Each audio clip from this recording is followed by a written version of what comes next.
Good afternoon, everyone, and welcome to the regularly scheduled board meeting of the Akron Public Schools Board of Education on 13 September 2021. We're excited to have everyone here as we continue the business of the district.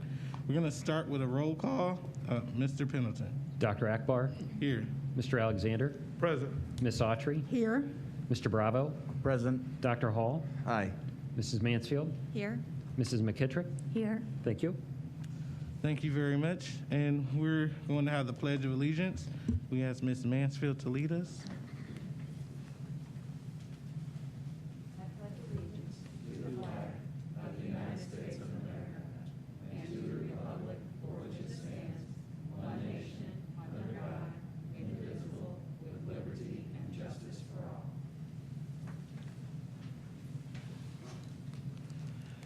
Thank you very much.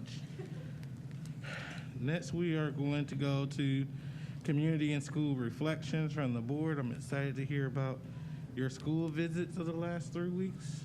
Anyone have anything to share?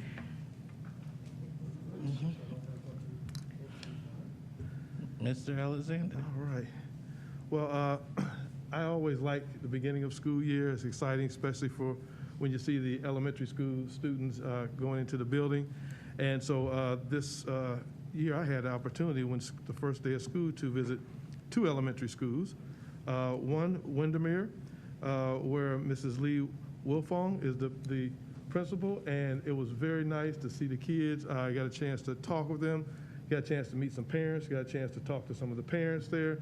Mrs. Hutchinson was there with me, and we had a great time being there to see the kids in. I mean, these kids had a lot to say, and they were excited to come to school and ready to learn. And normally you get kids who come to the first day of school not ready to learn, but these kids were ready to learn. So I enjoyed that. And then I left there and I went down to Rittman, where Mrs. McIntosh is the principal. And same there. The kids there was a lot going on. I got a chance to get a tour of the building.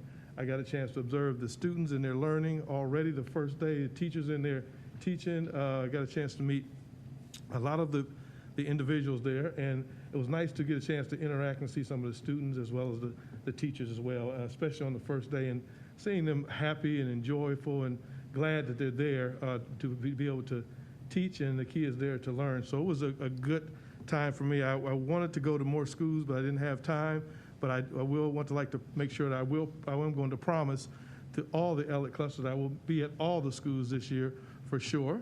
Hell or high water, I will be there.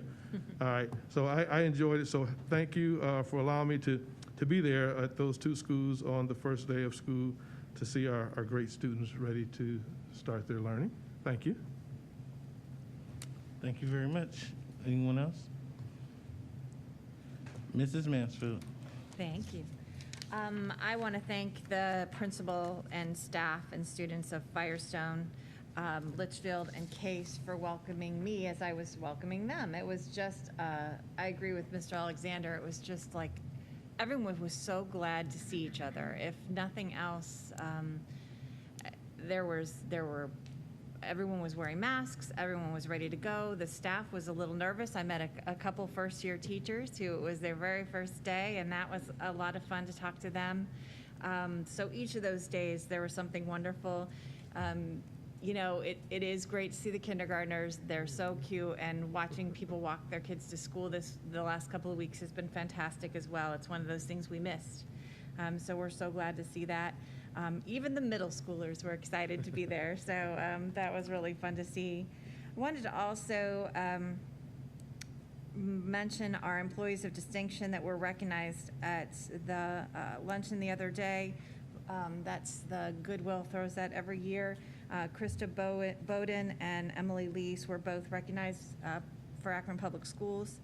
And then this past Friday was one of my favorite events, and I'm glad the superintendent and the assistant superintendent got to share with me. We were at the summer graduation for AAA, and watching that graduation is always an emotional experience. All of our students persevered in the last 2 years. There's not one student that hasn't had to overcome something, but always our AAA students are extra special in their endurance and their perseverance. So just wanted to thank them for all of that. and Becky Plotta for all the work that she does with those students. And then last but certainly not least, this past Saturday at North High School, I had the pleasure of welcoming and thanking several dozen volunteers, but have found out since there were over 400 volunteers that completed 38 projects at North, the Akron Co-op Farms, the Patterson Park, at Elizabeth Park, and at Trinity UCC on North Hill. I got to have a T-shirt, which is great, and I told them I was going to see you, Dr. Hall, so as an alum, they asked me to give you these for your kids. So there's some those for you, because we were talking about the rest of the board when I was there. But the work that's been done at North, we're going to hear more about that because I've asked Ms. Sabetta to have some folks come forward. But I don't think the building's ever looked better. And you know, I was there 35 years ago-ish. Gosh, I just aged myself a lot. But it really does look fantastic. And as someone whose mom went there and whose grandmother went there, to see that building in such great shape and being loved so well, despite its age and despite all of the challenges, just amazing. I mean, some of the best parts were the things they did for the preschool kiddos. They created little parking spots for their cars, and they have a little super highway for them to drive on. The outside of the building looks great. There was a soccer match going on the front lawn between some of the Hudson First Serve volunteers and our community on North Hill. So just, it was a very uplifting moment on what is always a hard day. September 11th is a hard day, and this year we all did a lot of reflecting, but to see service going on in the name of all those folks that we lost that day was just amazing. So thanks for the opportunity to do that on behalf of the board. Thank you very much. Ms. Autry?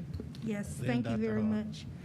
So I just wanted to, I had the opportunity to visit 4 schools during the first week, and it was really an amazing experience, and I want to thank those schools and the staff members who welcomed me at Harris Jackson, Dean Bradford. I got to spend some time with Dr. Wilder over there, who was helping out at Jennings, Principal Harper, and teacher Mrs. Pluck, Officer White. Over at Forest Hill, Principal Core, and then over at Leggett, Mr. Blondheim, Mrs. Bailey, and staff. So I didn't know that I can have an even greater respect for teachers and staff. During that first week of school, I was there during arrival and dismissal. So we talk a lot about the classrooms. And I mean, but it was amazing. Like, just being a person there, I wouldn't have known that it was the first week of school. I mean, they had it together, all of these schools. It was amazing to watch them handle hundreds of students, you know, getting them in and out on those buses after school. It is, not even talking about what happens in the classroom. It takes an amazing amount of coordination and teamwork to pull that off successfully. So I can imagine that it'll only just get better and better as the school year moves on. But they all did absolutely great jobs. And so, again, just thanking them for welcoming me. The energy in the buildings was great. It was a lot of excitement, and it was just a great opportunity. And also, I just wanted to send my condolences as well to the families in the North Cluster who were affected by the tragic fire earlier this morning. Thank you. Thank you very much. Dr. Hall? Yeah, I'll pick up where Ms. Autry left off with offering condolences as well. You know, as a North Hill alum and having grown up on that side of town, you know, it was definitely sad to see and hear that story, because you know how close those families are.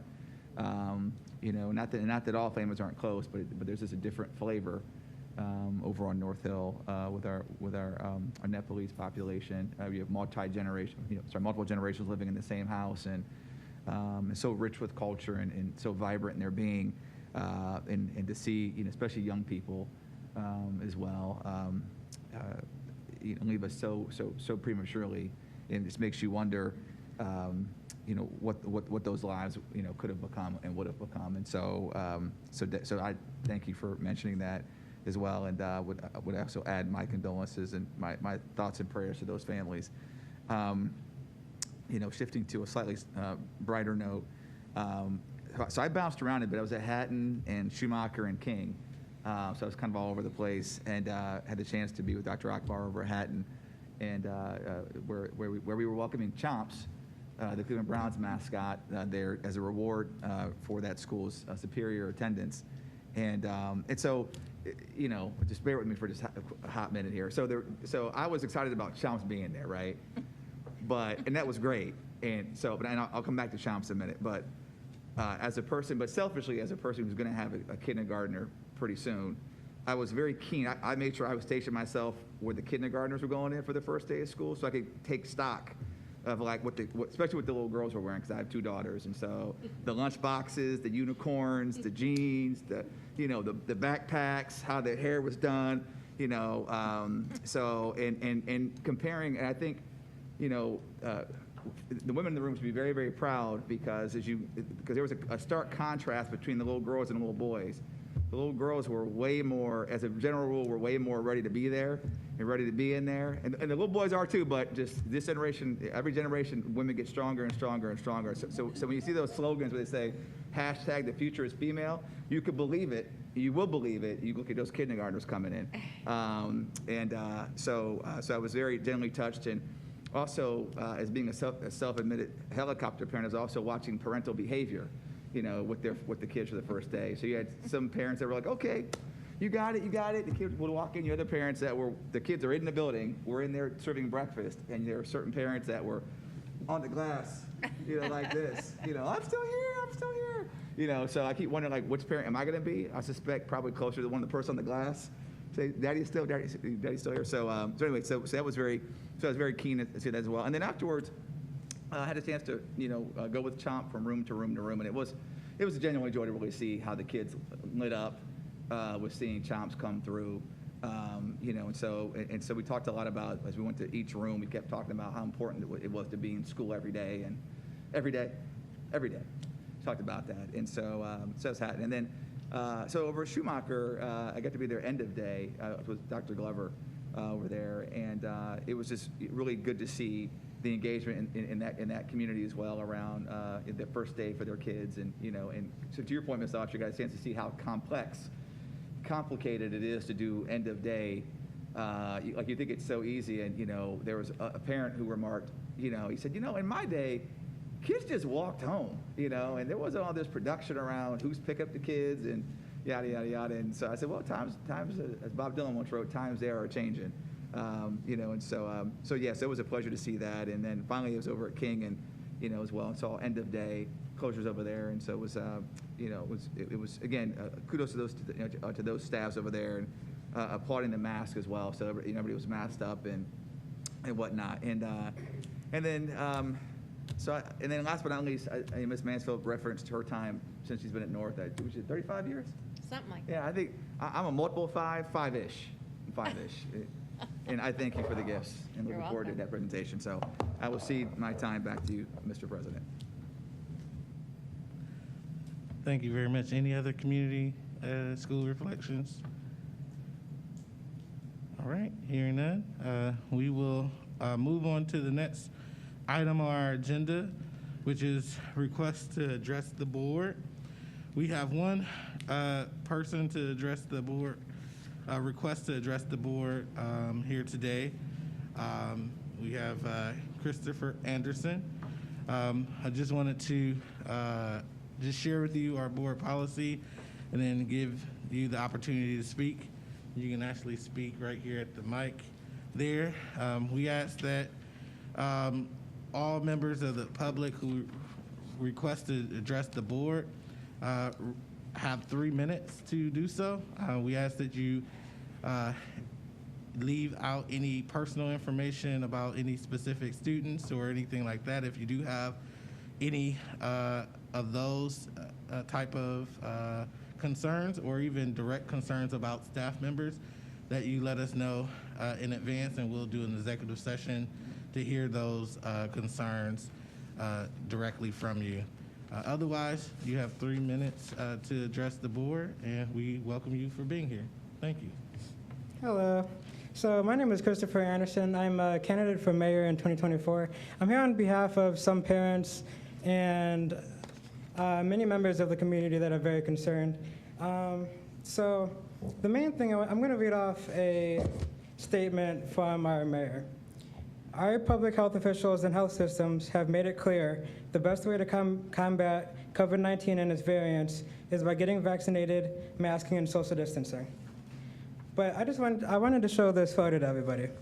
So I went to a city council meeting. This is the mayor and many city officials with about, I would say, more than 60 elderly people without masks on, and you don't know if they're vaccinated or not. And we're sitting here mandating our kids to have masks here. And I just wanted to address that because I think that it should be across the board or not at all. Or, I mean, not at all, but I think parents should have choice in their children's health decisions. And I really hope that you guys can go ahead and look into that and make sure that it's either across the board or optional. Thank you so much.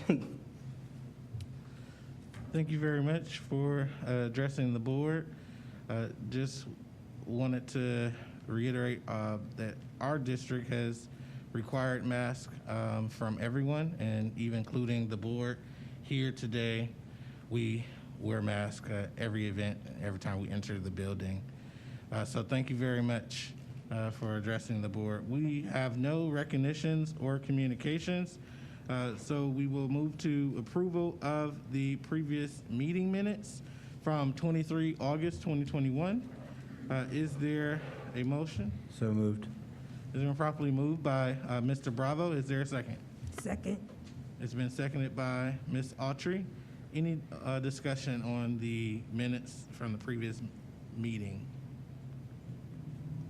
Okay, hearing none. Roll call vote, please. Ms. Autry? Mr. Bravo? Yes. Dr. Hall? Aye. Mrs. Mansfield? Yes. Mrs. McKittrick? Yes. Dr. Akbar? Yes. Mr. Alexander? Yes. Thank you.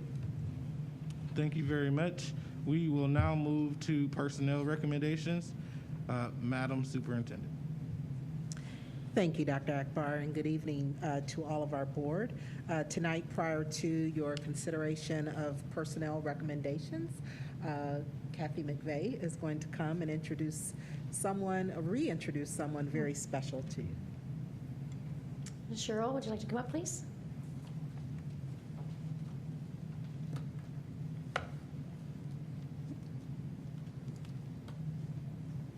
Tonight, I would like to introduce to you Ms. Cheryl Paradise. Cheryl graduated from Clarkstown North High School in New City, New York, and continued her education at Niagara University in Niagara Falls, earning a Bachelor's of Science degree in Business Management. She also attended Northeast University in Boston, Massachusetts, and then went on to earn her Master's of Education at Kent State University, followed by obtaining a principal license from Ashland University. Following her graduation from college, Cheryl worked in private industry at several sales and marketing positions, including approximately 10 years at IBM Corporation. She began her career with Akron Public Schools in 2005 as an instructional technology teacher, and later moved on to a position as a business teacher. She took on many other duties aside from teaching, such as a building technology coordinator on the IAT and school improvement teams, senior class advisor, Plato administrator for summer school, High Schools That Works presenter, and webmaster. In 2011, she was named a Division Teacher of the Year. Ms. Paradise later became an instructional specialist in 2014, and in 2015, she moved into a technology training specialist position in the Tech Services Department. Recently, Cheryl has been the brains behind the scenes, the person who's been working our online program, getting that up and running, working tirelessly as that enrollment has increased over the last couple of months. So tonight we are recommending her for the director of the APS online program. Thank you.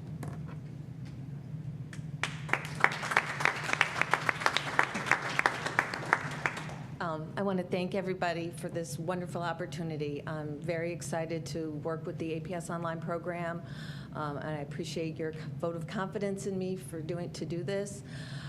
This is particularly special to me since I worked with the APS Online program in 2015 when we first piloted the program. So needless to say, over 1,000 students is fairly incredible right now. And I really I feel role is going to be very special to get our families and our students acclimated to the online environment, working virtually, making sure that we're providing all the supports, emotional, academic, that they need while they're working virtually, because everybody's in the program for many different reasons. So I wanted to thank the board for this great opportunity, and I also wanted to thank the staff down here at the admin building. Every department from tech services to HR to teaching and learning to student services, all the departments have pitched in the last 4 weeks to really help pull this together, and people saying, hey, what can I do? What can I do? And they're jumping in and they're doing things and getting it done. So I just wanted to say thank you very much.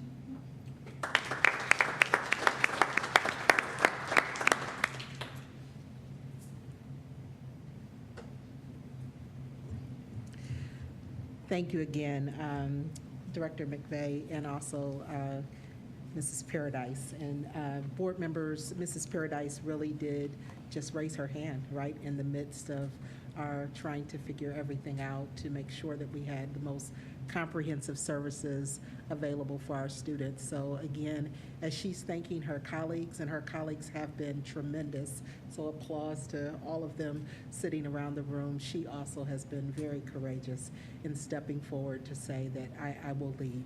So we really appreciate that. Okay. And with that, we'll move right in to the recommendations. So I wish to recommend then the approval of the personnel recommendations presented in categories 5 through 16. So Thank you. moved. Second. Thank you very much. The personnel recommendations have been moved by Ms. Autry, seconded by Mr. Bravo, to approve by this board. Is there any discussion? Hearing none, we'll have roll call vote, please. Mr. Pendleton? Mr. Bravo, Yes. Dr. Hall, Aye. Mrs. Mansfield, Yes. Mrs. McKittrick, Yes. Dr. Akbar, Yes. Mr. Alexander, Yes. Ms. Autry. Yes. Thank you. Thank you very much. We will now move to resolutions and motions on the consent agenda. Madam Superintendent. I wish to recommend approval of the resolutions and motions presented in category 21. They are in proper format, and I move for their approval. Thank you very much. Is there a motion? So moved. Second. It's been properly moved by Mr. Alexander and seconded by Mrs. Mansfield. Is there any discussion? Ms. Autry. Yes, thank you, Mr. President. I just wanted to bring to the board's attention on behalf of the Instructional Policy Committee, item 19.2. It is the $25,000 grant from Ohio STEM Learning Network, Battelle STEM Innovation Network. And just wanted to remind everyone that our district is a STEM training center for the state of Ohio. Our Akron Regional STEM Training Center is responsible for supporting schools to become STEM schools or provide training and coaching in STEM instructional strategies such as problem-based learning. We are responsible for the region that covers 13 counties, including Richland County to the west, down to Holmes and Stark County, and over to Trumbull and Mahoning counties along the Pennsylvania border. Thank you. Thank you very much. Anything else? Mrs. Mansfield. I just wanted to point out, our community is always incredibly generous with our schools, but if the donations this month are particularly outstanding, I know it's the beginning of the school year, there's a lot of generosity, but from individuals to small businesses to religious institutions, the donations this year are just exceptional, and I just want to thank the community for that. Thank you very much. Anyone else? Hearing and seeing none, we have been moved and properly seconded to approve the resolutions and motions on the consent agenda. Mr. Pendleton, roll call vote, please. Dr. Hall, Aye. Mrs. Mansfield, Yes. Mrs. McKittrick, Yes. Dr. Akbar, Yes. Mr. Alexander, Yes. Ms. Autry, Yes. Mr. Bravo. Yes. Thank you. Thank you very much. We will now move to business affairs recommendations. Madam Superintendent. Thank you. I wish to recommend approval of the business affairs recommendations presented in category 23 that have been presented in proper format, and I move for their approval. Thank you very much. Is there a motion on the table? So moved. It's been properly moved by Mr. Alexander. Is there a second? Second. It's been seconded by Dr. Hall. Is there any discussion on the business affairs recommendations? Hearing none, we will do a roll call vote. Mr. Pendleton? Mrs. Mansfield, Yes. Mrs. McKittrick, Yes. Dr. Akbar, Yes. Mr. Alexander, Yes. Ms. Autry, Yes. Mr. Bravo, Yes. Dr. Hall. Aye. Thank you. Thank you very much. Next, we have the superintendent's report. Madam Superintendent? Thank you, Dr. Akbar. We're going to review a few things here tonight as it relates to my update. First of all, again, I want to express my gratitude and also express how proud I am to be a leader in this school district, working alongside such a great team. Not only those present, but those unseen that are in classrooms, that are serving food, that are driving buses, that are cleaning schools as we speak. It really has been a team effort. And not only are our families and students really grateful to be back, but also our staff. So our staff has entered the year with a great deal of enthusiasm and also care for each other and for our stakeholders. So I continue to want you to know what I'm experiencing with every service level in our district, and just to know that you have a great deal to be very, very proud of. We are off to a very smooth start.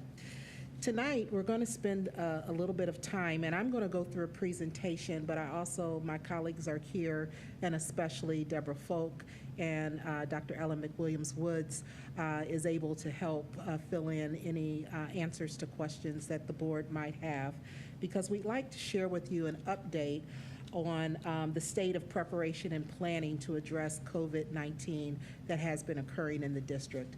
We are experiencing a little bit of technical difficulty tonight, so we're unable to project, so you should have the presentation in front of you, and for members of the audience, they should have a printed copy as well. So what we want to do is to remind the Board of Education and our school community of what we are doing, of our commitment to closely monitor public health data and to act accordingly and thoughtfully on recommendations and on changing sets of procedures here in the district to ensure that we keep all of our students, our staff, and our community at large very safe as we can. I'd like to remind you of who our safety team is. So when I say the we that are monitoring very closely and are ensuring that we're communicating and watching the data, our safety team consists of a specialized set of internal staff as well as community partners, including the Summit County Public Health Division, the Akron Children's Hospital, and the Educational Service Center of Northeast Ohio. In addition to that, the Ohio Department of Education, we consult regularly with them, and then we have internal staff that are dedicated to that. Our current data in Summit County, as we're watching our data and information, we watch the data not only internal to the organization, but we also watch very closely what's happening in the county, knowing that we are impacted by that. The next slide that you have, and I believe it's the third slide in, is a view of a type of report that we receive on a weekly basis, every Thursday. So when you see the data that's on that slide, we get on Thursdays a report from the Summit County COVID-19 weekly report. And the current data shows that we here in Summit County are in the high transmission state. So looking at that color-coded chart, we are in high red because we have 207 cases per 100,000 residents here in our county.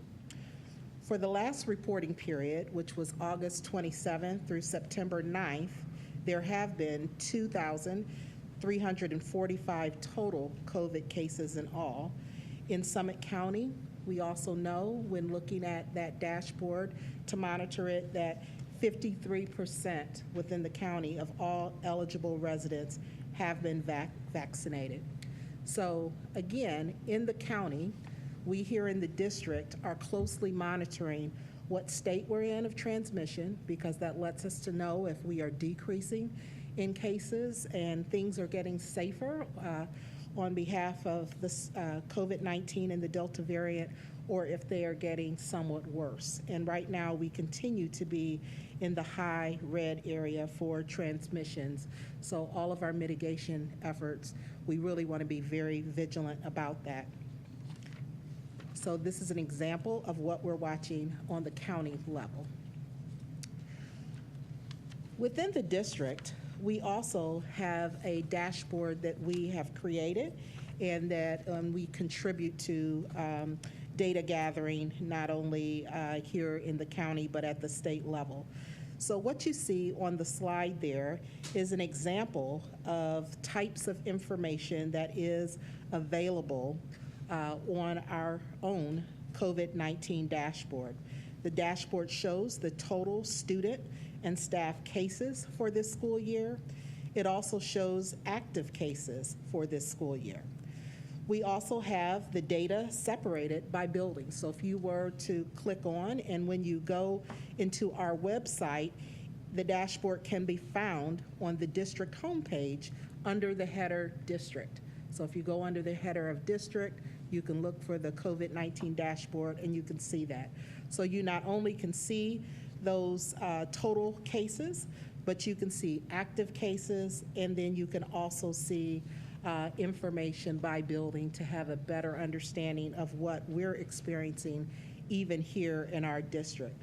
To clarify, if you look at the data that's on the slide there in the red area, it is showing that we have 26 from July 1st until now. We have 26, we have active cases, and you can see that on the website, but right now we have 26 active cases that are happening here in our district and are being managed due to that student being in isolation. So those types of students who have active cases those students are isolated because that student has been deemed to have COVID-19. So when you have COVID-19, that has been documented, that is when you fall into that active case category, and you are in a state of isolation.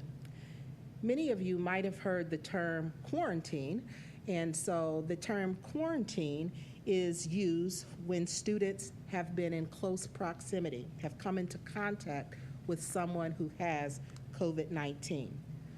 We don't track quarantine data here in the district. That is tracked at the county level, but we do track those persons who are in isolation in the district. So those are persons who have been identified with COVID-19 and is put into a 10-day isolation period. So within that 26, there are 14 active cases within that 26.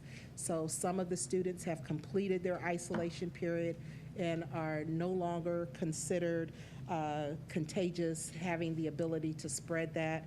But then we do have 14 who currently are within some period of their 10-day isolation period. So saying all of that is to say that we are tracking internally as well the COVID-19, what is happening in our district, and working very closely. We've had really good communication and engagement with our families and our staff members who have informed us of when they have contracted or even when they have suspected that they have COVID, but we also additionally have the layer of protection of communication, again, at the county level and with the hospitals so that we can cross-check that data regularly. Okay. So what are we doing to try to ensure that we maintain a high level of safety in this environment? As we told you when we were opening schools, that we would continue to regularly review our district practices, and that we would also review our district policies to ensure that we would maintain alignment with the changing science, with what the CDC recommends, what the Ohio Department of Education recommends, and also our local health officials. We have continued to do that. We've created a series of COVID logistic documents to make sure that persons within our schools and also our families didn't have to try to interpret for themselves as they talked with their own medical providers or watched TV what it is they needed to do. So we do have a series of documents that communicate COVID-19 logistics as it relates to meal services, technology, transportation, health clinic services, so on and so forth. Additionally, we have also put forth what we would call the APS Fall Sports Standards. So we have issued logistics statements and created standards that really have communicated to our coaches, to our families, and to our athletes what are the conditions under which they need to participate in sports due to COVID-19 occurring this year. Additionally, there are more general measures that are in place in each of our schools. There is mask wearing, there is frequent hand washing, there is cleaning and sanitation, social distancing, transportation safety, building systems, things of that nature. And then we have some procedures in place for school visitors. So for instance, for mask wearing, all day there is a mask requirement for students and for staff. Students may remove their mask for meals after they are seated and replace their mask when they are done eating. There is masking requirements on all transportation services by all persons being transported, school buses, vans, and metro buses, because not only do we have requirements, but also federally, as you know, that there are requirements for public transportation as well. I won't go into all of the details under the frequent hand washing, cleaning and sanitation, and social distancing, but that is something that we're not only communicating, but we're also monitoring very closely through our written information, but also through going out to observe what's happening in our schools and problem solving where necessary. But we are pleased to say that we have received a high level of cooperation between our students and our staff members to make sure that they are meeting the expectations of the district. There are other measures in place to make sure that there is clarity and we are in an environment that is very safe. So you just heard me talk about the general measures that are in place to keep our students and staff safe. But as you're looking at the slide that has the 1, 2, 3 kind of sliding down that says keep everyone safe, that slide right there is also talking about the things we are doing, in particular, again, with field trips, athletics, and clubs and activities, and then also how we're thinking about partners who are engaging with students within our schools. So again, as it relates to athletics, all fall sports are approved and taking place at this time, but there are conditions in which the fall sports must occur. So again, masks must be worn. There is pre-workout screening that must be conducted by all of the coaches. Attendance must be taken to understand who is at practice each and every day, because we have to be able to account for contract testing if necessary. And then things like no more than 19 athletes and one coach permitted in the weight room. I won't go into each and every detail, but there are very specific details that have been thought through, communicated, and are being monitored. At this time, as it relates to field trips, we are only permitting field trips in a tiered way. So there are tiered one, those field trips that are considered most essential in terms of being tied very closely to the curriculum and where we can have some flexibility and structure that ensures the safety and spacing and things of that nature. So we do have some very limited field trips that are occurring, and then there are safety protocols in place for students before being transported, boarding the bus, maintaining social distance, food, beverage, papers, or other items may only be given to students by the staff of our district, things of that nature. And then with our partner engagement, we would love to have an open door because we're very blessed to have many persons who want to support our students and our staff members, but we've had to be really thoughtful about the numbers of persons who are in our buildings and engaging with the students. And so there also are parameters around our partners who are able to engage with our students at this time.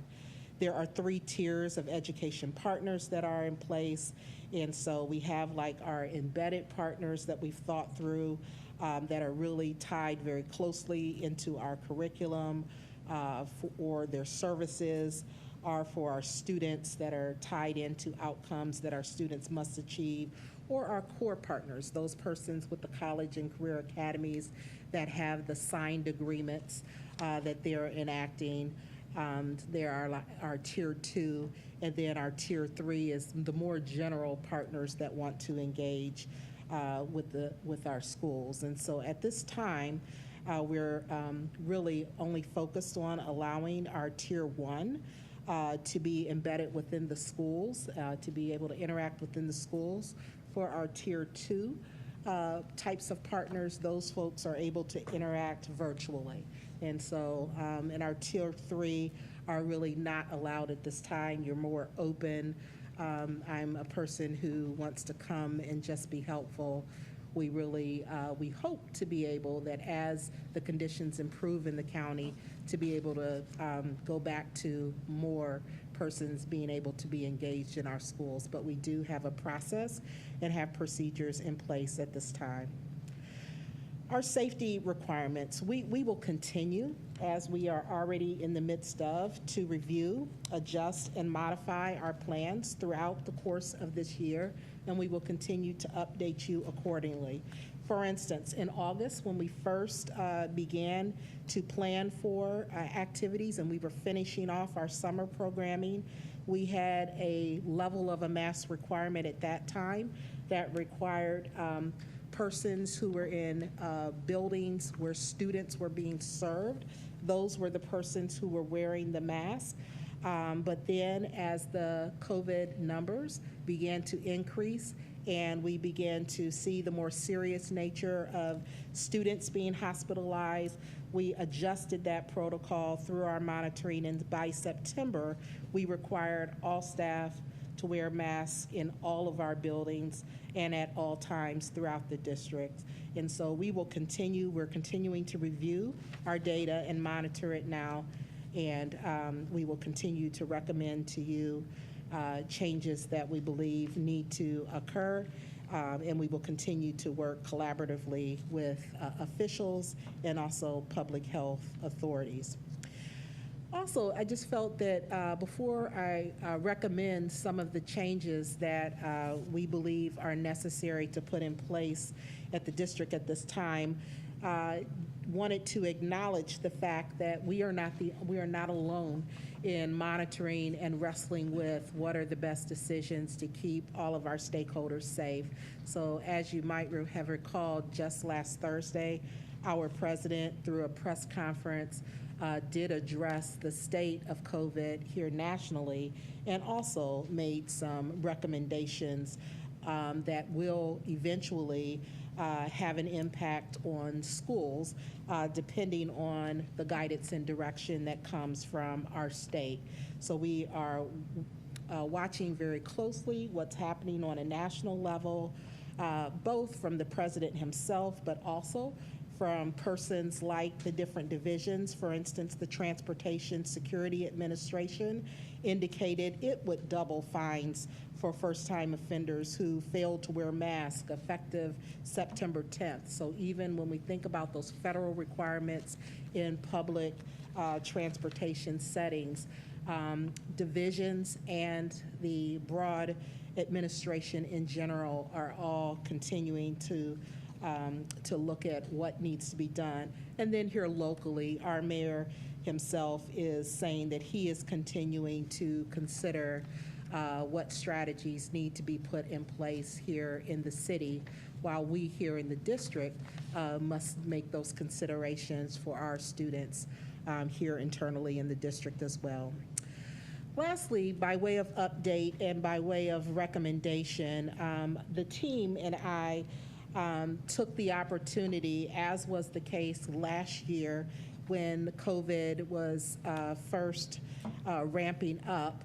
The team, if you recall, this time last year, I believe, presented the board with a set of policies that would be put into place to support the practice that needed to occur in order to ensure public safety as the district navigated through the COVID-19 state. So as we were updating the board at this time, we also took the opportunity to go back and to look at those policies to say, are all of those policies, and there were 10 of them, are those policies still stating the right forms of information and procedures that ought to be in place in the district, or are there some that should require some modifications? And so tonight, I am presenting the fact that we did review, I won't read the policy numbers, but we did review our policy on protective facial coverings during a pandemic and epidemic events. We reviewed the policy, 3 policies that had to do with staff dress and grooming. We reviewed the policy on attendance. We reviewed the policy on health services. We reviewed the policy on immunization and use of medications. And we reviewed the policy on emergency situations at schools. And lastly, the policy around control of non-casual contact communicable diseases. Again, these 10 policies were reviewed last fall when we were right in the thick of COVID-19 as a recommendation from Neola. So at this time, with regard to the first policy, which deals with the protective facial coverings during the pandemic and epidemic events, there are minor modifications that are being requested actually in all 10 of these. But in this first policy, we would be recommending that there is a clause in the policy in the 3rd paragraph down for any following along in that policy that talks about during times of elevated communicable disease and community spread, what should occur.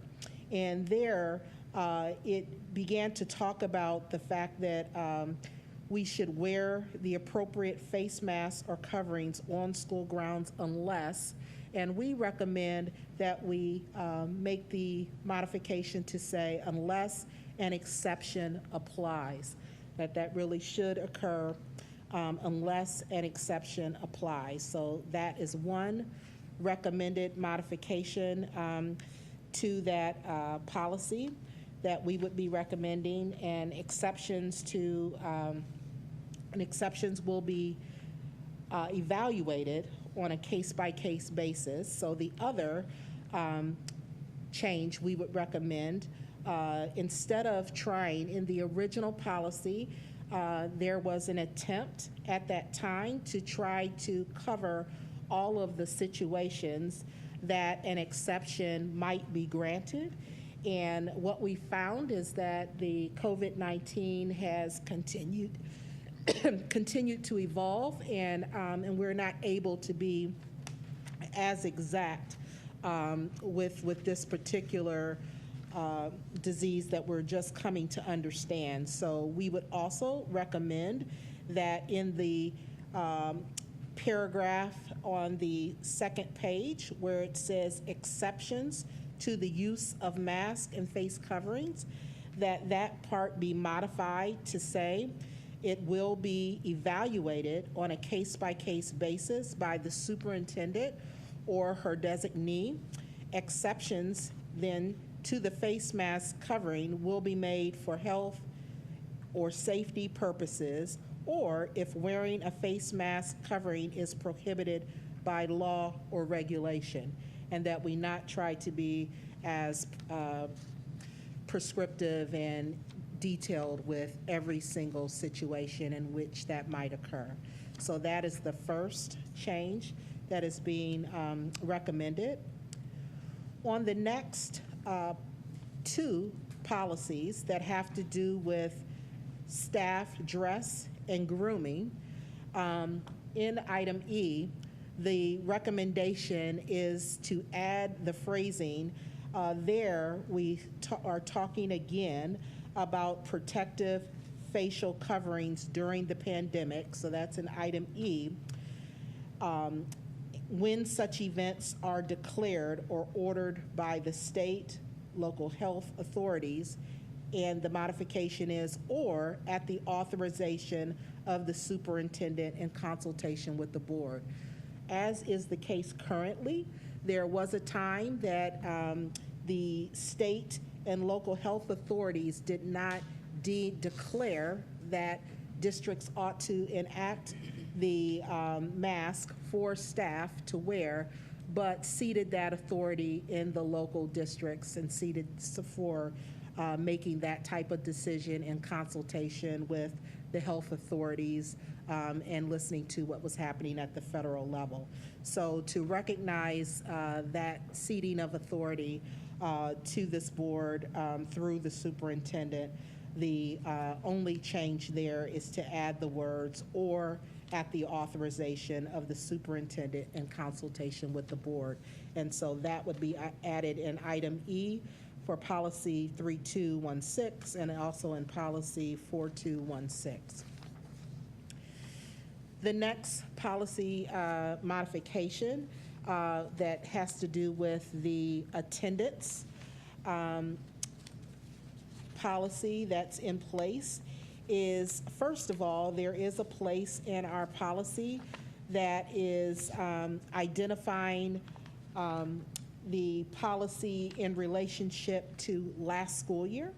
And so under the excessive absences, in the last paragraph under excessive absences, it begins with almost towards the end, it says for the 2020-21 school year. We believe that the directives within this policy are still appropriate and appropriate under these current conditions, but we are updating this policy to be in this current year. So we would change the date there to being in the 2021-22 school year. So that would be a change we would make. And then, because of the pandemic and the way we've been able to modify our practice here in the district in terms of tracking remote attendance, again, first of all, we would update that to be in the 2021-22 school year, the date. But then we also would recognize by change that we are taking attendance through a learning management system, that not always is attendance taking in a face-to-face manner, that we are using learning management systems. So it would be adding that attendance in self-directed remote learning situations shall be tracked in those instances through a learning management system or systems in order to provide accurate, and then it goes into evidence, all of the rest of the information is there. And so then as well, under that attendance being taken in self-directed remote learning cases, under A and B, we would add the word regular. Before it just said daily logins to the learning management system, but we're adding the case of regular because of the way some of the courses do occur. So daily/regular would be the modification in that attendance policy. In our health services policy, that policy appears to be still very current. So while it was reviewed, we are not suggesting modifications in the health services policy, nor are we suggesting modifications to the immunization policies. But we did review those when we were reviewing all the other 10 from last year. In the use of medication, that's policy 535330. There is just a small change that's occurring there. Again, because our practices have improved during this COVID period, in the third paragraph down, where we're talking about the documentation that shall be kept around medications, we are suggesting that the phrase that they shall be kept in the school office or in the student's personal electronic data file. So we are now keeping information in electronic data files, and so in that instance, for the use of medications, we would want to acknowledge that and have that be a part of the new policy.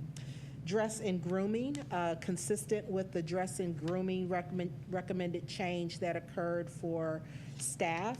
The same is true for students as well. In this case, dress and grooming protective facial coverings, if those were to be enacted, they could be declared as an order by state and local health authorities, or again, at the authorization of the superintendent in consultation with the board. So that is a change there. And then lastly, let's see here, we have two others very quickly. Emergency situations at school. Again, in item E, it continues with that same acknowledgement that any type of emergency situation at school, the response would be following the state, local, or health orders, or at the authorization of the superintendent in consultation with the board. So that item is in that policy. And then lastly, the policy as it relates to the control of non-casual contact communicable diseases. The policy there inaccurately identified in the third to the last paragraph there, it was referencing the city health officer instead of the county health officer.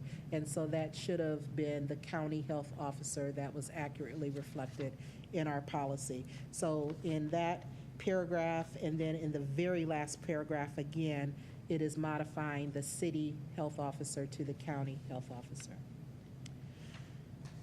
So we will continue to monitor our practices. We will continue to monitor the policies. We are continuing to help our families understand how to be as safe as they can be, both in how they come to school and what the conditions are, what the policies look like in the school, but also to have a greater awareness of where they can find additional information about COVID-19. They know where to get accurate information, where to have services that support them, especially for our students where English is not their first language, and then where to find information for to get vaccinated. And so we are starting to put more information on our website and to provide more information out to our families. Lastly, I'll say that we are, in the coming weeks, a new website will be launching soon that has more information where persons can find that information, and also how they can engage with RN nurses, so that if, especially our families, are trying to make decisions for their children or for even loved ones in their home, they are supported in doing that. We will be offering vaccination clinics will be offered at all middle schools and high schools for students of age for the vaccine, and evening or event clinics will be offered for families as well. So please be on the lookout to see more information about that. We have a campaign that's going to start where we're going to encourage our families and community members on behalf of our children and our staff to take advantage of those opportunities to be informed and also to be covered with a roll up your sleeve campaign. So we do want to make sure that we encourage those that can to be vaccinated, and we do want to encourage everyone to be educated. So please also be on the lookout for Roll Up Your Sleeve because, as you already know, we've been into a campaign that talks about staying in the game, and that we want our children, for attendance purposes, to stay in the game. Well, they're only going to be able to do that if they are in the best health possible. So those things concludes my large report for today. Thank you very much. Are there any questions for Madam Superintendent? Yeah. Dr. Hall? Yeah, thanks, Mr. President. So I actually have a couple questions for as it relates to the presentation itself, and then a couple with regard to a policy. I'll start and go in reverse. With regard to the attendance policy, this is more of a clarifying question than anything else. So, as I recall, there's to count a student as being present for the day, right? There's a certain minute requirement they have to meet, as I understand, in order for that to count as a full day of attendance, right? So if a kid is so late to school, or a student is so late to school, they can't get credit for a full day of attendance. I think I have that part right. My question here, though, is with the self-directed remote learning process, I didn't see any reference here to how we track the number of minutes. And I get that this is remote, and so it's not going to be done the same way. But I guess my curiosity question, really more than anything else, was, how do we ensure that students are doing more than just logging in, and they could be engaged or involved for an hour or two a day and maybe meet some of these interaction components, whereas students who are in school all day, we know that they were there all day, right? So that was kind of my question around, is this consistent and congruent with, I'm assuming it is, but just make sure that it's consistent and congruent with any state guidance that we've gotten with regard to how we track attendance for remote learners. So that's kind of my first question / comment. Yeah, and I think the short answer is yes. It is, our policy recommendations are aligned to state expectations. The field has really, I think, moved a lot into really thinking about our students' mastery of information. So it's not a matter of just considering minutes and all of the seat time. And I don't know if you want to say anything more about that, but there were multiple ways, especially when the pandemic began, that we were able to look at a student's attendance, including the work that the student did, their completion, their achievement levels, things of that nature. Yeah, exactly. During the remote time when districts had to quickly shift to remote, fortunately, we already had APS Online, so we knew since 2014 how to track attendance in this remote environment. But we didn't have all students previously using a sophisticated learning management system. We had Google that had Google Analytics that we could track minutes, but to really do remote learning attendance right, You need more sophisticated tracking in a learning management system that looks at all activity and captures and totals that. What the state has done through House Bill 110 is they have required that any districts that is continuing with online learning, you have to use a more sophisticated learning management system. That's the advantage for us is by contracting with Edmentum. They have that platform, and they meet all the requirements from the state on tracking. It's not just when they show up, but it's also, as Superintendent Fowler-Mack said, it's your time in engaging in your work, it's work completion, it's all of that. So that's why the change in the policy adds that piece that we'll be using a learning management system to track attendance. Right, great, thank you, I appreciate that. And then my second, well, I've got more than one other question, but I'll okay, anyway. So the second question I had was with regard to the frequent hand washing. And you know, I guess the background for this question is, even in the short time that I was in some of the schools last week, some of the younger children, their masks were quite frankly all over the place, right? I mean, so because they're learning how to wear a mask all day, right? So and you know, so I saw a student. I keep saying kid. I saw a student like pull his mask off, sneeze on his hand, right, and put his mask back on, right, and so. Young kid, right? Maybe kindergarten or first grade. I couldn't tell, right? But there's that hand that he just sneezed all over, and I was preoccupied with watching where that hand went for the next 4 or 5 minutes as he was interacting with his mask and then with other students. And so, so the question that's embedded in there is, are there sort of, do we have frequent hand washing breaks that are maybe built in? Where we say, hey, okay, hey, every hour or every couple hours. You know, like each class is going to take turns, and you know, we're going to either pass around sanitizer or we're going to take you to the bathroom and wash your hands. And again, I especially had this in my head with regard to the young kids who are, especially the youngest of them who are just getting used to having to wear a mask, you know, for 6, 7, 8 hours a day. So that's the question I had. That's my second question. Yes, the schools were encouraged to build in hand washing, those types of routines, breaks, things of that nature, also mask breaks, you know, and to have that be thoughtfully done. So when I was out at schools, I did happen upon, especially in the primary classrooms, teachers going over some of those routines, what they would do, the fact that she would put the hand sanitizer in their hands and they weren't the ones going to get it themselves, things of that nature. Yeah. But that was a part of the expectations that went out. Gotcha. Okay. And before I ask any more questions, I want to just be considerate of my colleagues. If there are other questions that you all have before I continue on. I have one if you want me to jump in. Yeah, please. Take a break. Yeah. Okay. Break the monotony. Take a breath.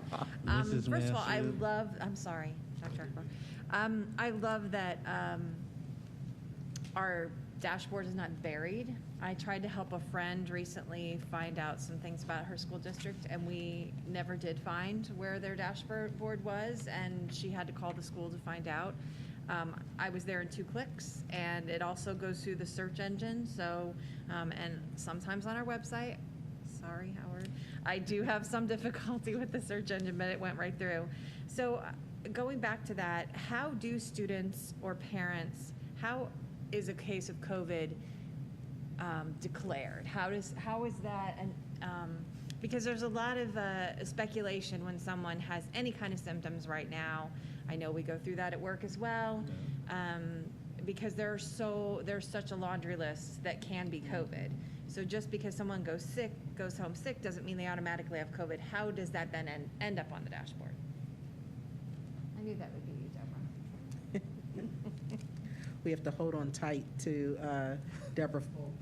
I just perceived that the medical community is going to swoop her up. She's become so expert. We get notifications in a variety of ways of students that are actually positive for COVID. It can be a family that notifies the school office, and they call in an absence, Mrs. Mansfield, and we will inquire additional questions. They leave us a voicemail and say, my student has tested positive. We also get notifications through our direct contacts because it is a Class 1 communicable disease.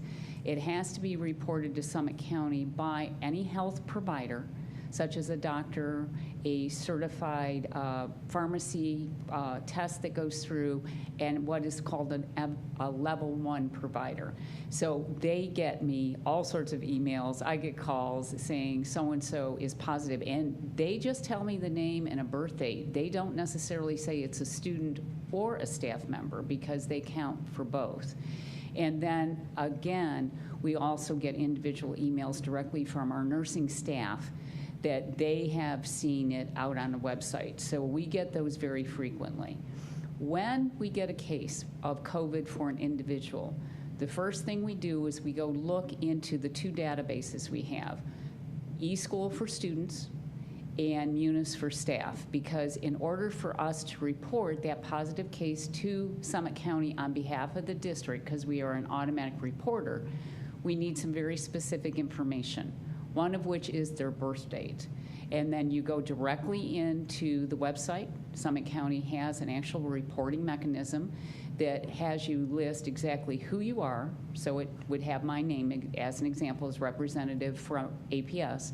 And then we start to go through every one of the questions that they ask, the name of the person, their birth date, what affiliation they have. So it could be a school location, a facility building that is added because they want to know the address, and then the date in which the report is. So we give it very specifically.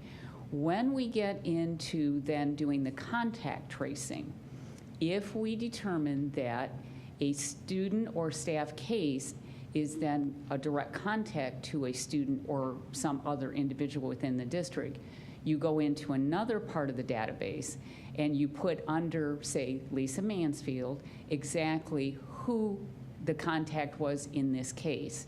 And in the case of a staff member, again, you give a name, a date of exposure, you give the information of the name, you give the location in which it occurred. Once you get into a student, two things additional happen. They ask if it is a student, yes or no, and then they also ask, is it a minor? Because if it is a minor, they also want to not only have the phone number, but the name of the guardian. Then they go ahead and call those direct contacts, and they then notify us if they are not considered a direct contact. And I'll give you an example. We recently did a direct contact trace for an event that occurred, and we felt that we had 29 direct contacts. And they then reported to us following their interviews that 10 of those were not considered direct contacts. They could have been maybe vaccinated. We would not know that, and that doesn't qualify them for a quarantine under the new regulations that came out on the 31st of August. Because if you're vaccinated, you can attend school, you can come to work. With our policies that we have in place for masking, as well as social distancing and our sanitation protocols, we then can also have somebody not quarantine either if they show no symptoms. Now, when you get into an actual case, literally my fingers are just no different than anybody's in an elementary. I'm literally starting with day one of either symptoms or test if they're asymptomatic and counting the 10 days. And then from there, we know when to resolve or release the case. I add it directly to the dashboard that you have seen. It goes into the total, it goes into the active cases. At the end of that resolving or closing of the case, it goes in to only take it off the active, but it stays into the total. So as you went to the dashboard, we started this in March of 2020, and we closed it at June 30th of this year, and then we reactivated it and redid it so that we had new and fresh information for positive cases related to the 21-22 school year. The reason we do not count quarantines is because we're not responsible for reporting them, and just as I demonstrated, it is possible that a direct contact isn't a quarantine under the interview that Summit County does. So although that has been a piece of very large information that has been discussed, In working with Summit County, they then determine actually who is to be quarantined. They provide that information to the individual family member or individual staff member, and that is their responsibility to report that to the Ohio Department of Health, not APS. Did I answer your question? Yeah, I think so. My nurse over there is going, yay! There were just some questions online as to where the numbers were coming from and whether we were reporting everything. And I know that we are held to a very tight standard. You and I have dealt with other less communicable diseases and that we have to report. So you and I have had some of these conversations, but this is very complicated. Well, and the dashboard actually is updated the minute that we get the information and we can confirm the case. So as an example, you might see a number last night and some cases are released this morning because they have resolved and other cases have been added. So depending on how busy the day is, it could be something that is updated several times a day. So it is a moving target. And in talking to other school districts and in talking to the county health department, some school districts are very active like we are. Other school districts update it once a week. Some people update it once a month. And understand, it is just the way a school district can handle this piece of information. And we're very fortunate because we have such wonderful outreach by our families, by our health providers, by our county agencies and hospital providers. All righty? Thank you. Thank you. Wait, don't go anywhere. Oh, okay. Can I just add one more thing to your original question too? When you talked about a lot of things look like COVID, you know, right now. So our continual stance has been, when in doubt, test, you know, just, you know, to make sure. So families, we're fortunate that we do have a great deal of support in our area where there are ways and places that persons can go to be tested to be sure. But if persons are really suspecting that, especially if they feel like they've been exposed in any way, we're encouraging all persons to err on the side of caution and to be tested. Perfect. So the remainder of my questions are actually, I think, probably going to be best answered. So here goes. So the quarantine. So with regard to quarantine, this is a clarifying question. So I know I've seen other districts, like Rootstown or Coventry, that are reporting on number of students quarantined. So first off, is that what they're actually doing? So am I interpreting when I'm reading correctly? I cannot honestly tell you if that's a quarantine or an isolation. Okay. I don't, there is such a big difference in it. I'm not sure that they aren't reporting quarantining because they may have taken, due to an illness that was in their building, decided, as an example, to close a classroom. Right. So they have quarantined the classroom, but we have not had to go down that process. Okay, great. And then the next question then, so just put my parent hat on here. So Can you talk in the microphone? Yeah. Sure. And then we're gonna do one more question, and we'll just do follow up with Deb folk after. That's fine. That's fine. So put my parent hat on here. I'm going to ask a two-part question. Since we're going to do just one more. So the first one was going to be, if a student in my child's classroom has COVID, I think you answered this already. It's the county that notifies the parents, the other parents of the classroom, that a student in the class had COVID, or are we doing that? Okay. If we find out a case is positive, we report it to Summit County. So the case is already there and the parent should know.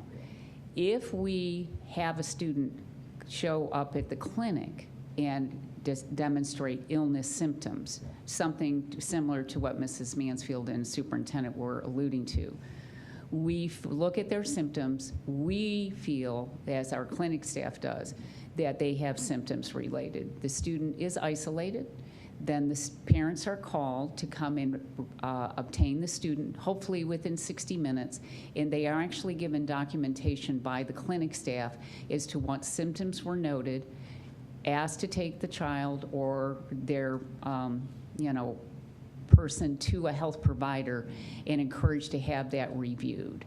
And we have certainly had cases where that person left, but then it came back from the physician's office, as an example, that it was not COVID, it was an earache. So we then take a very logical step when we are notified that and the student is readmitted because it is not COVID related. Gotcha. And then I guess the part two of that was really related to Ms. Mansfield's question, which was she asked about how we define a case. My question was how is that done for staff? So I know that I've talked to teachers in other districts than our district that have a positive on a nasal swab, but then on the cheek it's negative. So for our staff, how are we defining? We are actually asking for a copy of the test results. Okay. So that part of their back store record is Deborah is positive, and HR will ask a series of questions very similar to that we ask for students. When did your symptoms, if you have them, arise? When were you tested? The date you got your test results, and a copy of the test, and a return to work information from the physician or the health provider that assisted you in determining you were positive. Gotcha. Very good. All righty? Thank you. You're welcome. Appreciate it. Thank you. Thank you very much. Any other questions for Madam Superintendent? Okay. Hearing none, thank you very much. We will now move to the President's report. And first I want to thank everyone on the board for staying connected with the community as we began the academic year. It has definitely been a lot of activity and energy in our community. And so thank you for all of that communication with our community members, as well as being present at our schools during opening and dismissal, arrival and dismissal throughout the first 2 weeks of school. I had the opportunity to go to 4 different schools on my way to work. And so I did, with Dr. Hall, attend the Hatton Clap-In with Chomps. That was pretty good to see those parents, and we also saw the parents glued to the window. Literally, I would go into the building to talk to some of the staff and then come out to go to work, and they were still literally looking in the window. So there were some parents adjusting to their new realities of having kindergartners, and so that was good to see as well. And then I also had the opportunity to go to STEM Middle School, Middle South, and I Promise. STEM Middle School was actually pretty cool to see. One, as you already know, they call their teachers coaches, so to be able to welcome all the students and the coaches. And then I got a chance to stay a little longer for that one, so I was able to see their morning assembly. So that was pretty nice to see. We were there, and they were able to welcome even the new teachers, who that was their first day of school for the year as well, and then also welcome the new teachers who started last year, who that was their first day in the building. And so that was pretty cool. Thinking about the challenges we've had over the last 18 or more, actually more than that now, almost 2 years now. But in the past few months, it did make me realize that we do have students and as well as staff members who that may have been their first time in a building, even if they were already in school last year. So that was just a good reminder. And of course, I happened to go to Miller South on Tutu Tuesday. So it was good to see the students in tutus as they came into the building. And some of them had some very creative ones. So that was nice to see and get a chance to talk to some parents as well. So that was something I wanted to mention. The last thing I wanted to mention, just really go back to what was shared earlier. Just wanted to state that my heart breaks for our community, especially those impacted on the fire on Linden Avenue in North Hill. It's definitely a tragic loss that took 5 lives from our community. 3 of our own students, from Leggett, Jennings, and North High School, and there's still 4 other family members in the hospital. So I just wanted to say that our thoughts and prayers are with the community and with the families affected, and know that we are here for you, which also brings to another point that we brought up at another meeting. There are, the fire department does have fire detectors as well as carbon monoxide detectors to help protect our families, and hopefully we can do whatever we can to prevent a tragedy like this from happening again. And with that being said, that is my report. I think we'll have a lot more to talk about. I want us to think about the OSBA Capital Conference. We will be there. I think might be a good opportunity for us to also have a meeting there as well. So I'll work with both Ryan and Christine, for those of us who are there, to really do some team building while we're there as well. So hopefully we'll get that opportunity to do as a team. And that concludes my report. Any questions? Okay, we will move to our treasurer's report. Mr. Pendleton? No report. Okay, thank you very much. So we will have committee reports next, and we'll move to legal contracts and board policy. Mr. Alexander? Yes, we have no report, but our next meeting is Monday, the 20th, so we'll be meeting at that time. Also, I have our superintendent mentioned several policies that were revised and that were updated, and we need to pass. But also, in order to support the district and our operations and the health and the safety of our students and staff during this pandemic, we need to pass these policies. Therefore, the following policies are being read, and we're looking to waive the first 2 readings. I'm sorry, the first 2 readings, and waive those and move to the 3rd reading of the following policies. And we will have to vote, Mr. President, for the waiver, and then we'll also have to vote for the passing.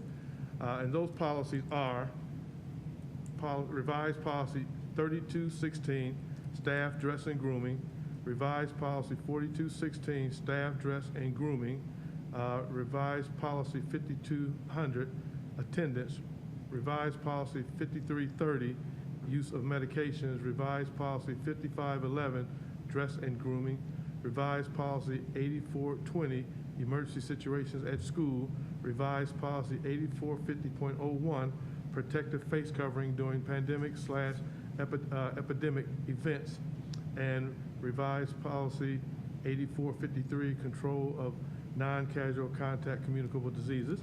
And I am asking first that we waive the first 2 readings, and we move to passing the policy. Thank you, Mr. President. I'll make a motion for a waiver on the readings. Second.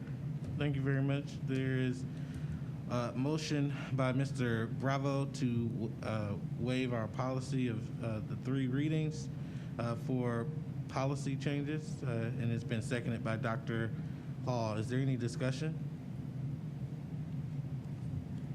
Hearing and seeing none, we'll do a roll call vote. Mr. Pendleton? Ms. Autry? Yes. Mr. Bravo? Yes. Dr. Hall? Aye. Mrs. Mansfield? Yes. Mrs. McKittrick? Yes. Dr. Akbar? Yes. Mr. Alexander? Yes. Thank you. Thank you very much. So now I'll entertain a motion to approve those 8 policies, 2, 4, 6, Yes. 8. Yep, 8 policies So moved. mentioned previously. Second. It's been properly moved by Mr. Bravo, seconded by Dr. Hall. Is there any discussion on the approval of those 8 policies? Hearing and seeing none, we'll do a roll call vote. Mr. Bravo, Yes. Dr. Hall, Aye. Mrs. Mansfield, Yes. Mrs. McKittrick, Yes. Dr. Akbar, Yes. Mr. Alexander, Yes. Ms. Autry. Yes. Thank you. Thank you very much. I'm sorry, Mr. Alexander, does that conclude your report? Yes, it does. Thank you, sir. Thank you very much. We next move to Finance and Capital Management. Mr. Bravo. Also, no report. We meet next Monday as well. Thank you very much. So we will move to our next update from Instructional Policy and Student Achievement. I can never tell who's going to do that report. I'll start. Ms. McKittrick. The Instructional Policy and Student Achievement Committee met on September 7th, and there are a few things that we'd like to highlight. First of all, as a follow-up to our earlier discussion regarding EdChoice vouchers, we received a report showing trends over time regarding the number of students using various options families have, including vouchers, open enrollment, and charter schools. The Finance Committee will also be reviewing the same report prepared by Mr. Pendleton and Dr. McWilliams-Woods. With our college and career academies, we want to thank the University of Akron because they have renewed their sister university partnerships with Ellett CLC, STEM High School, and Akron Early College High School. And then, although Chomps has received several shout-outs this evening, we also want to thank the Browns Foundation for partnering with APS again this year for attendance strategies and incentives, including 95 home game tickets. Those are just a hot commodity these days, as well as other wonderful incentives, even though they lost yesterday, unfortunately. That was a fabulous game. And then we did get a bit of a highlight for something that's near and dear to my heart. The Akron Public School visual arts classes are working in collaboration with a local artist. Her name is Bonnie Cohen. She is a Firestone High School graduate, and she is thrilled to be working with our students. And she is working in conjunction with Curated Courthouse, which is the initiative to provide respite and representation for local artists within the county courthouse. And there are some outstanding videos, all of which have been initiated by Karen Stefik, who is a treasure to APS and has really made this project a breeze. And she and Dawn Wilson have been fantastic. So this is available to all of our high school art students through their art teachers. And so it doesn't matter which of the high schools you're in, they can participate. And hopefully this project's gonna outlive us all. The building's about 100 years old, that portion that it's going into, and so hopefully it'll be there for another 100 years. So as those students come to adopt children or get their marriage licenses, they'll be able to show off and say, I was part of that project. So we're really excited, and I can't thank Dawn and Karen enough for the work, and Karen Gijic for her leadership, and Dr. McWilliams-Woods for pointing us in the right direction. You guys will have to come when we do the kickoff for that wall when it's installed. The students will have their portion done by Thanksgiving break, and then the installation will take place before April 1st. So very excited to have you guys come see that work. That's all. That's our report. Thank you very much. Any questions for instructional policy? Hearing and seeing none, we'll move to Equity Committee. Dr. Hall? Yeah, thank you, appreciate it. What a coincidence that you also met September 7th, because that's the day we met too. Now you guys are following us on the, okay. Maybe. All right, Yeah. okay. We were actually ahead of you. Oh, did we? Oh, we did. We did. Okay, we did. Okay. All right. Roger that. No, thank you for your indulgence. So we met on the 7th of September also, and they said you can't beat them, join them. So I guess we're trying to join them on the same day. Really, our meeting was really took place really in 3 parts, right? So the first part of the meeting, we discussed sort of the source documents, of which there are 3 source documents, in sort of inspiration, instruction that the board has really laid out, going back to Mr. Alexander's work back in 2016, 2017, where we kind of talked about the board policy that existed then, and then the later work that involved the resolution declaring racism a public health emergency, as well as our 3 for 3 plan that had equity as one of our 3 major pillars. We then heard from our Madam Superintendent and our Chief DEI Officer, Ms. Chapman.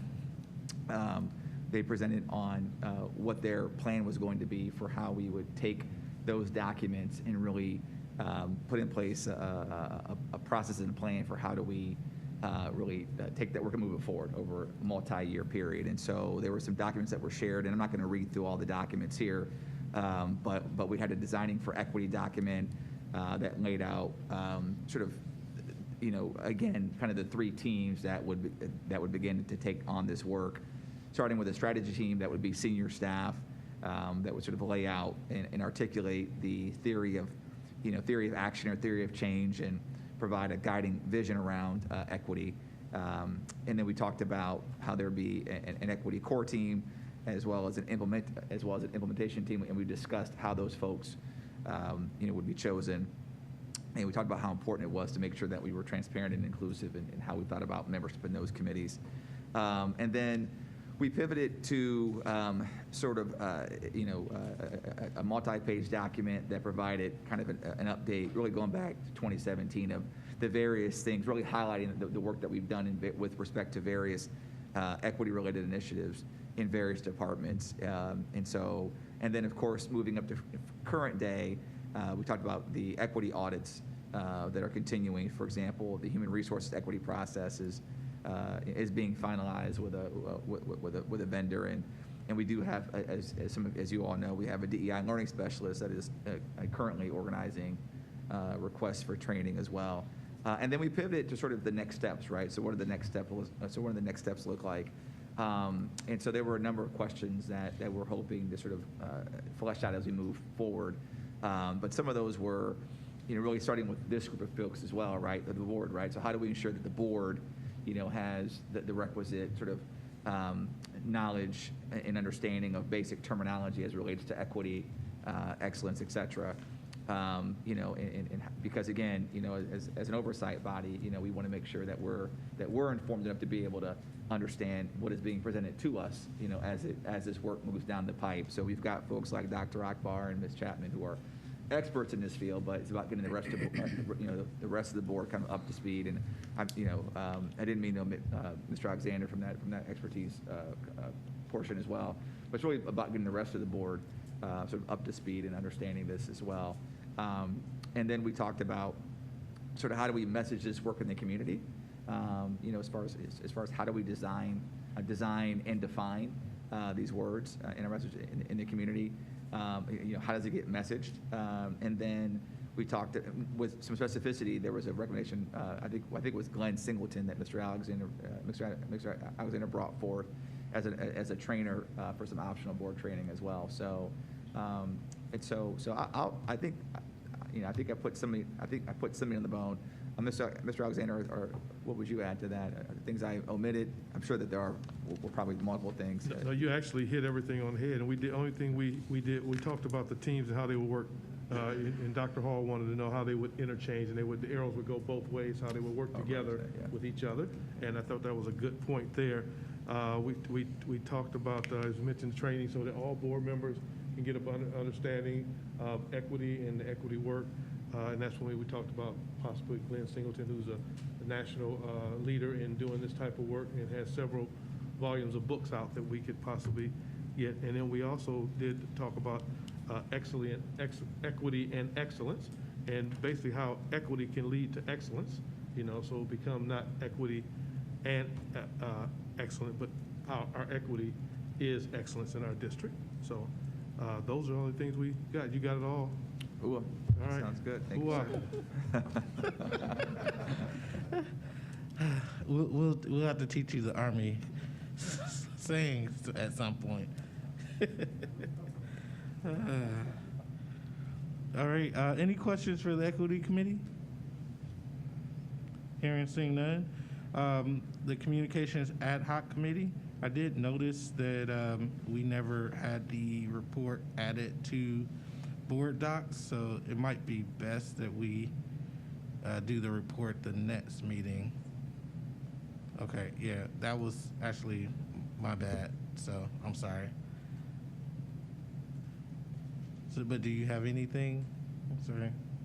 I can share some highlights, Okay. and then we can email out the report to the board. So just to refresh your memory, this committee was formed to study the communities and constituencies that the district has had low to no connection utilizing our current tools, also to identify practices and shortcomings, and conclude with a report that you will be getting emailed with recommendations that includes who these constituencies are, ideas to close gaps, and what are the messages that may broaden our appeal that we want to get out. So again, I just want to thank everybody who was involved on the committee, in particular Mark Williamson and Joanne Isaac, who also were very helpful in putting the report together. We had a wide variety of attendees, including board members, TSS, which are technology support specialists, family liaisons, secretaries.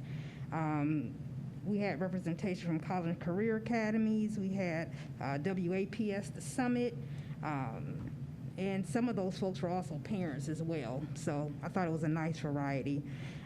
So we had about 5 meetings. Each meeting began with the review of the purpose of the committee, followed by open discussions with invited perspectives that were suggested by the actual attendees. We received highlights of the current practices, including the usage of our HubSpot communication tool, which helps coordinate our social media messages and metrics in a consistent manner. And HubSpot also aligns with our engagement priority on the advanced APS 3 and 3. Another communication highlight was the work around the branding of our college and career academies, who have embedded marketing support.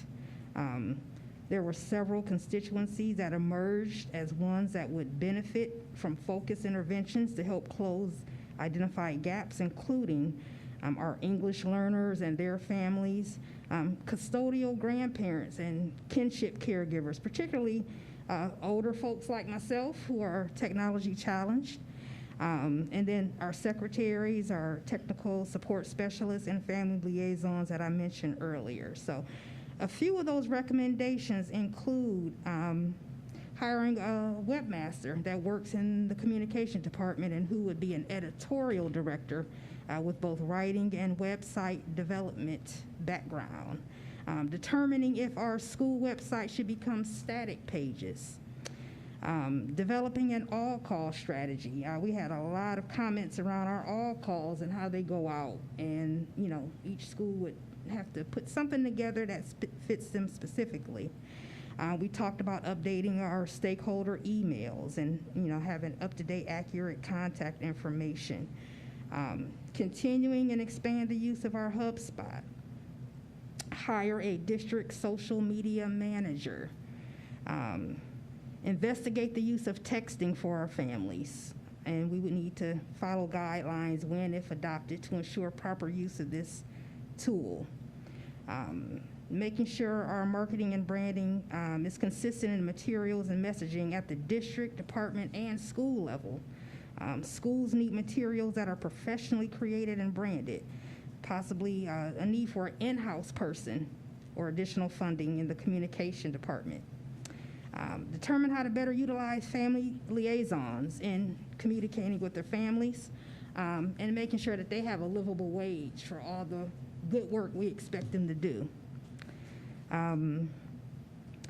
Spokespersons as determined by the communications director will be individuals who have an area of expertise needed to represent APS and speak on behalf to the media. Spokespersons will be our district expert in the eyes of the audience and will be relied upon to speak when their area of expertise is needed. Establish a more formal communication touch base with College and Career Academy marketing and communication staff and the district communication department. Communication and support for families who need assistance in technology is an area that can be strengthened. We talked about having some things consistently, especially even during summer camps, after-school events, open house, workshops, cluster events, etc. Making sure we have enough TSS professionals so that there's one dedicated to each building to help improve our communications. We talked about a possibility of an app for families to receive district and school communications. Ensure that there's a process in place so that school staff and secretaries know what is happening before families and communities know. And just to expand upon that just a little bit, that was very compelling conversation that we had with our secretaries. They are very valuable. They're the ones that everybody sees. They represent so much, so they should definitely be a priority whenever we're rolling out anything, because they're the ones who have to communicate it to our families. And so there were some times where maybe that could have been improved upon during the pandemic, given the fact that everything was really kind of crazy at that time. But they are a very important team member when it comes to our communication that we have to keep in the loop so that they can help us with our communication. So I know I was just supposed to say a few verbal things, but that's kind of it in a nutshell. Again, I will email out the final report that has all the meeting minutes attached. And I just thank Mr. President for the opportunity to learn more about this information and meet more of our team members in the district. And thank you. Thank you very much, Ms. Autry. I want to publicly thank you for your work and consistency with this committee and working with Mark Williamson and Joanne Isaac.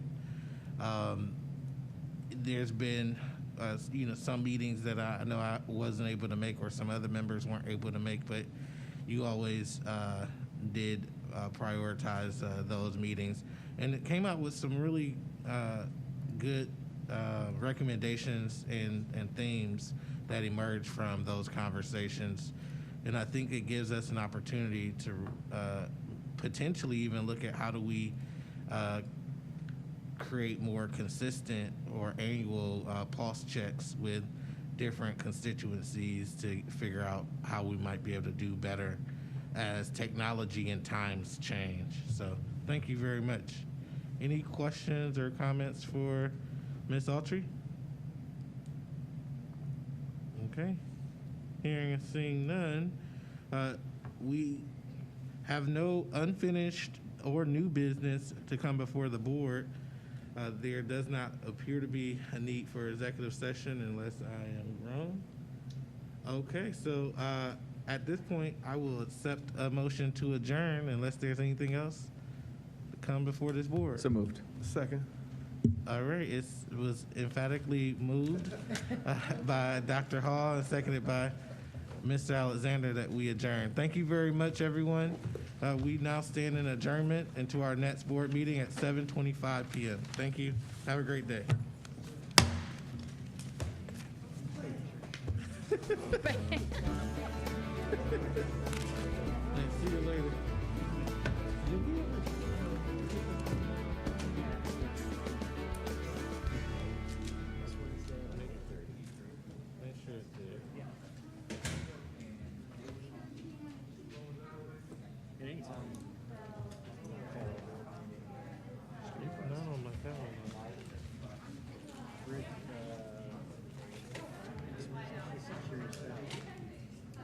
I mean, I could do it at that time, but it's not on my